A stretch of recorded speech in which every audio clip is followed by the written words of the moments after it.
Shalom, Apostle to hearkening back at you with this truth, giving all praises to Yahweh by Hashem, Yahweh Shai by Hashem, Rakakwadash. And I'm going to entitle this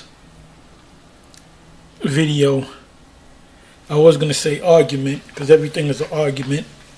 Anyway, I'm going to entitle this video, Rational Argument,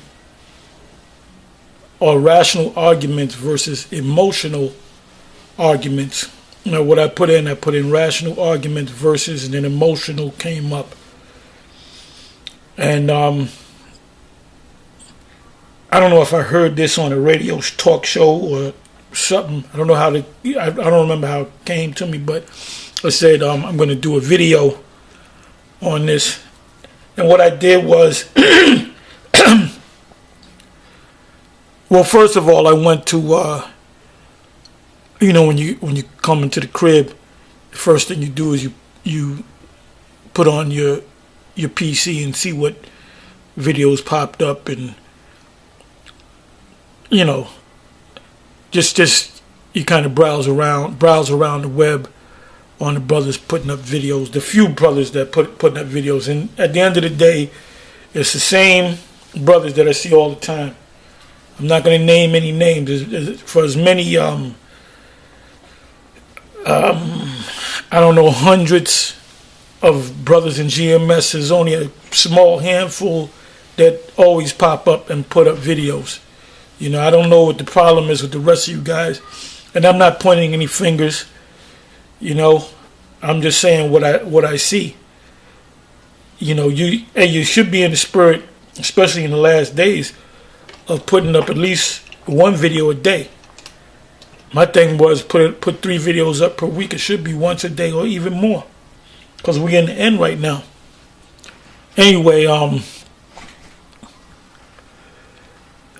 I typed that in, rational argument versus emotional, or emotional argument, this popped up. I'm just going to read through it, and then whatever scriptures or anything come to mind, I'm going to just deal with it. Anyway, like I said, going back to, I ran into a video that Apostle Gabar put up dealing with, the title was something to the effect of Babylon the Great is not America. So I started watching it, and that was based off of a video that the up-and-coming elder Yashawamba put up.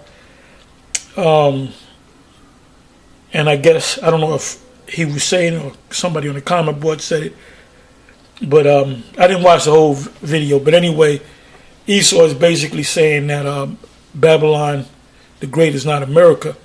And we all know why he's saying that, because we threw that out there. You know, we're hitting a lot of people. That's why I say, man, anybody that's in Great Millstone, I'm not talking about the other camps, but any man that's a part of Great Millstone, this is an action camp. You're supposed to be putting up videos at least one a day. Sometimes 2, sometimes 3. And sometimes the Spirit's on me, and I'll do 2 or 3 videos. You know, sometimes I'll watch a brother do a video, or elder or an apostle, whatever, or a priest or a prophet, whatever, do a video, and it's a good video, and I'll copy it and put up on my page. If I put up on my page, your video on my page, that means I got into the video. I said, look, yeah, I'm gonna put this up on my platform so others could watch the video if they don't come across his channel. Anyway, like I said, I wrote in rational argument versus emotional. The first thing that popped up was rational versus emotional arguments, Scott H. Young. And I'm just going to read a little of it. It says, this was put up in August of 2007. It says, religion and politics, the whole Hebrew Israelite thing goes under the category of religion, which part of our spirituality is politics, because we're going into the politics and what's going to happen if Trump goes back in office and wars. So if you're in this truth and you're under the category of religion, guess what? you're also under the category of politics, philosophy, politics. Anyway, it says religion and politics are supposed to be the two taboos of polite conversation. Yeah, because you can't have polite conversation when it comes to religion and politics. Argument's going to break out. Now, whether you're rational about your argument with your argument or emotional, like we ourselves, guys pop up, jump up. Yeah, we want to have a debate. We here at GMS don't believe in debates. Although if somebody come up on the comment board and make a statement and you cut him, that is a debate. A debate is nothing but a word fight. If we're out there on the street and somebody from Jehovah's Witness roll up and said, "No, you're going off on this," and we show them in the scriptures, "No, this is what it says," that's an argument. That's the debate right there. Okay, an argument with two or more people using words instead of fists. And how I give my perspective, I give my view, you give your view, and then we see whether actually the person that wins the debate is the one that proves with evidence his stance, not by emotion. Like I always go into speak about this guy, Vocab Malone. That's why you can't debate those guys, because they're basically emotional. When I go into the reincarnation subject, he doesn't even want to begin to get into that. He'll say, "No, that's a Hindu religion. I'm not dealing with it." And he want to go to someplace else and not deal with it, because maybe he might say, "Well, you know what? Let me look at them scriptures that Tahar threw at me and see what they say," which he doesn't do. He doesn't go past that point. And that even happened down there when they came up on it. So I said, let me bring up the reincarnation thing. And there was a whole bunch of back and forth. People were talking back and forth.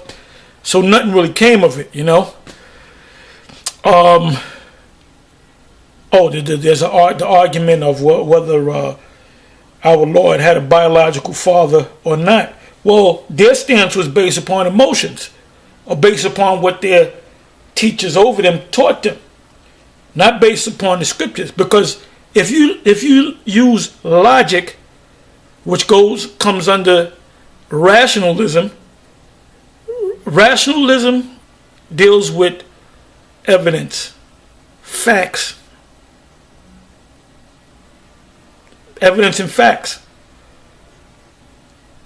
Now, there's certain things that are spiritual, that the Most High said, this is going to happen, that's going to happen, and there's no concrete evidence on it, but there's spiritual evidence on it. Like Esau. Esau would have to be the so-called white man. I should have said E, because number one, he came out red. Number two, it spoke about him being hairy. That's why Rebecca put the sheep's.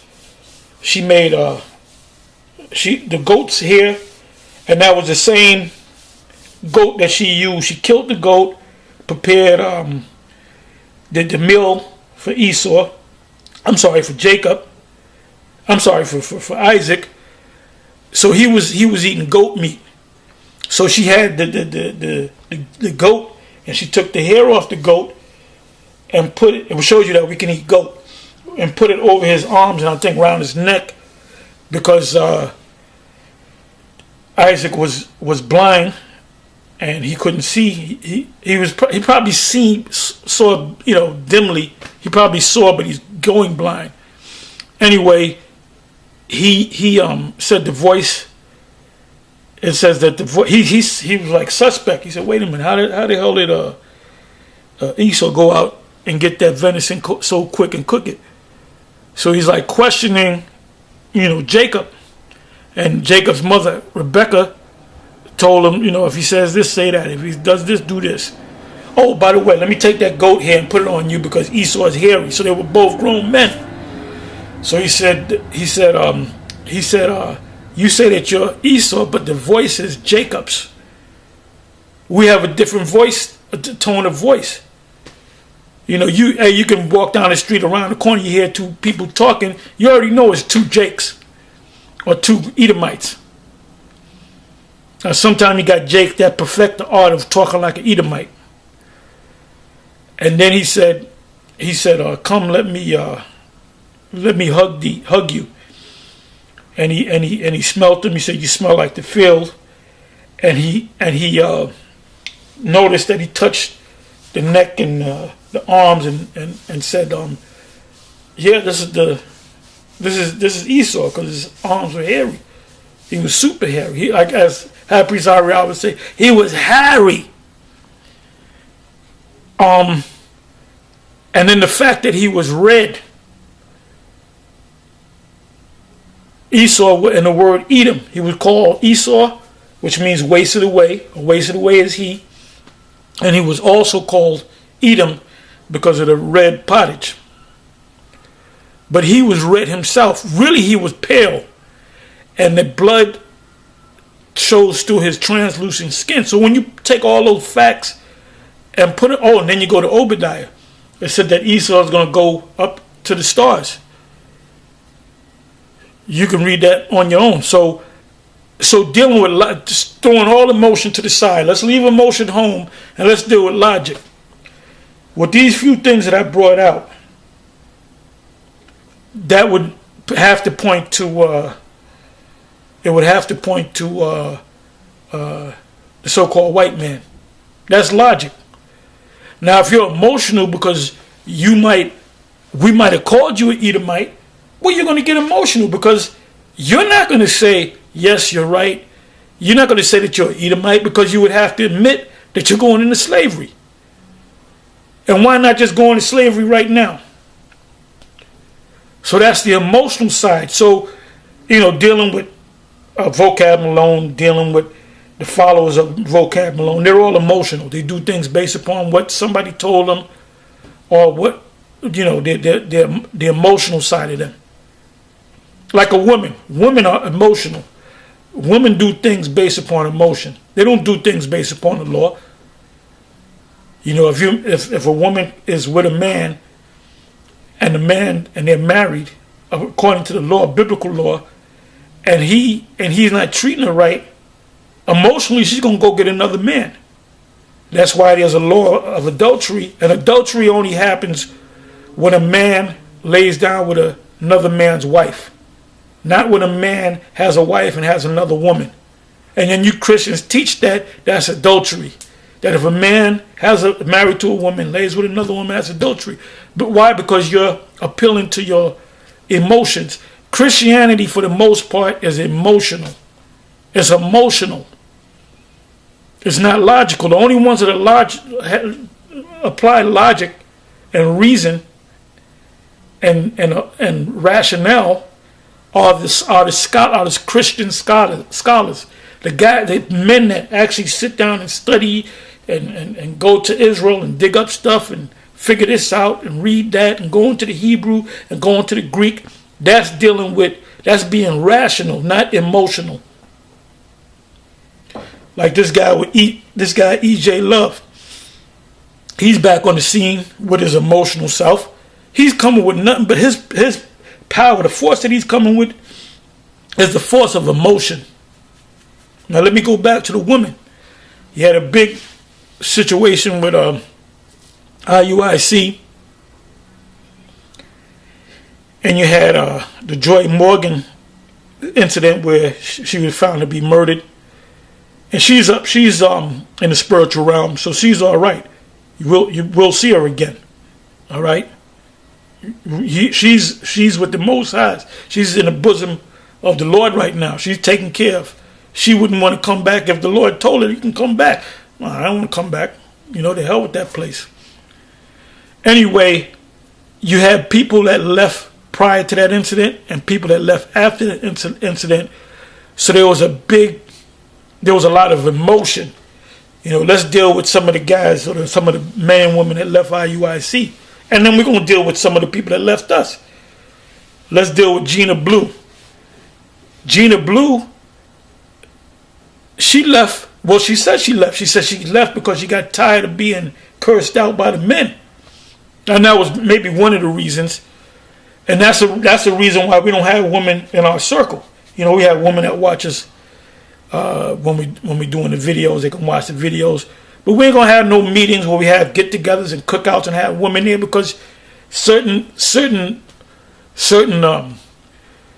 men will look at certain women and know that woman's married to another man, but then there's some special attachment, and they both get emotional, and they have the adulterous. I'm pretty sure there's a lot of adulterous situations going on in IUIC. Why? Because that's human nature.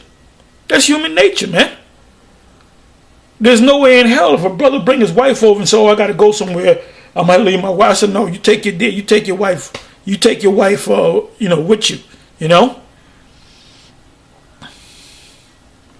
Now, I had situations where I went to a brother's house and his wife was there and he didn't get there yet, and I knew him for years and I stayed there.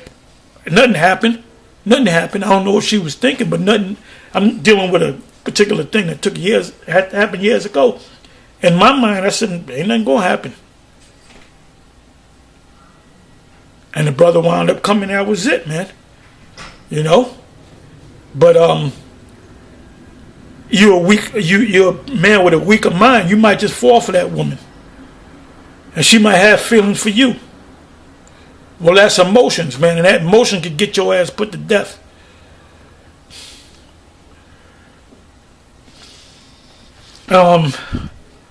So going back to these people that left IUIC, what did they all do when they left IUIC? They threw the whole Hebrew Israelite, because they came in. I don't know if they came when you hear about Israel, it's an emotional response. Oh man, I'm an Israelite. You know, it's an emotional thing. But then it becomes a rational thing. It becomes a logical thing. It becomes a thing based upon facts, like the Church of Berea. They checked the facts. They checked the evidence. They didn't get emotional. All right? And the Apostle Paul said that they were honorable. They were more honorable than the Church of Thessalonica, because they searched the scriptures to see if those things were so.